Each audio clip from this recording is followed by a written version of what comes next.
Welcome to EconoChat Let's Talk Business with Mr. Daniel Steinman.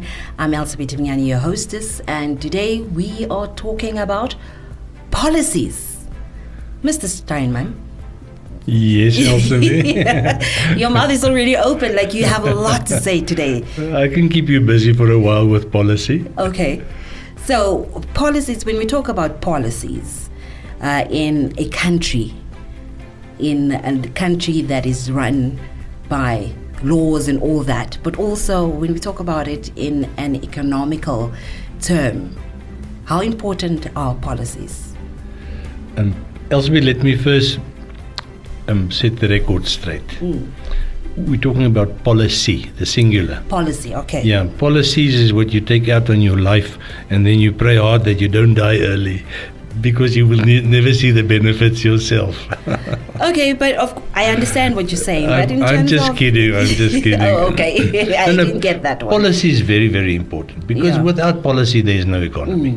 You know, the two are inseparable. If you design an economy, if you have an idea where you want to go with your economy, you need a policy. So a policy is like a framework or a target. Yeah. And I can give you two very good practical examples. The National Development Plans, they are policy. They didn't say we are now going to build a bridge in Kunene. They said we need to improve the transport connectivity with Angola. Yeah. And then you come to the execution part where you say, okay, now how do we do it? What do we need to achieve this policy? The same thing with our education. The ideal is that we have free education at high school and at university. That is not so simple, but that is the policy. That is the goal that we want to achieve. And now comes the question, how do you do it? You know, so, and you can see from that usually if these are important policies, you don't achieve them in a year or two. Yes. You know, they are sort of long-term goals. You will also see we are now National Development Plan number 6. Everyone is 5 years. So it means that we have been working on NDPs for the last 26 years, you know. At the end of NDP 6, we would have completed 30 years of development policies. So you can see that that framework is very, very, very important. Take, for instance, the budget. You don't go and slice the budget, the revenue, what the government gets in a year. You don't slice it up willy-nilly and just dish it out. You have to have a very, very clear budgetary framework.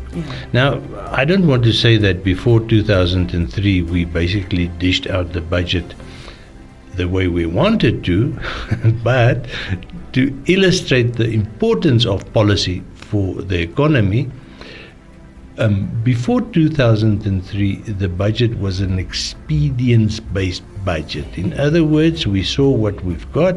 Let's say there's 45 billion, and we see how many holes we need to fill, and we stick the money in there until it's done. And there also wasn't a very active capital market in Namibia then. It was there in its infancy, but it wasn't very liquid.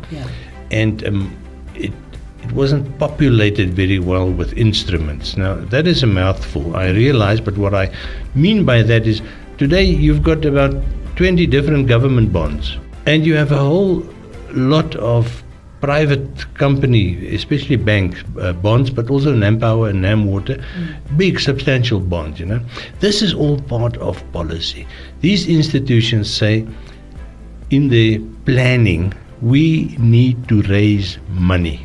And then they have to answer the question, why do you need to raise money?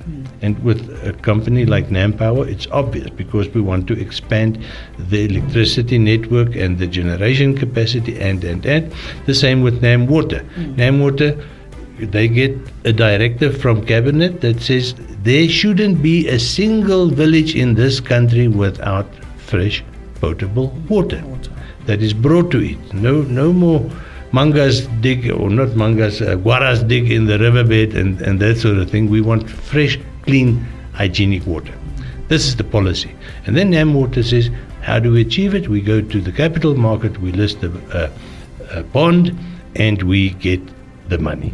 So can you see that there's this very, very tight link between the policy in private sector and in government and the broader economy?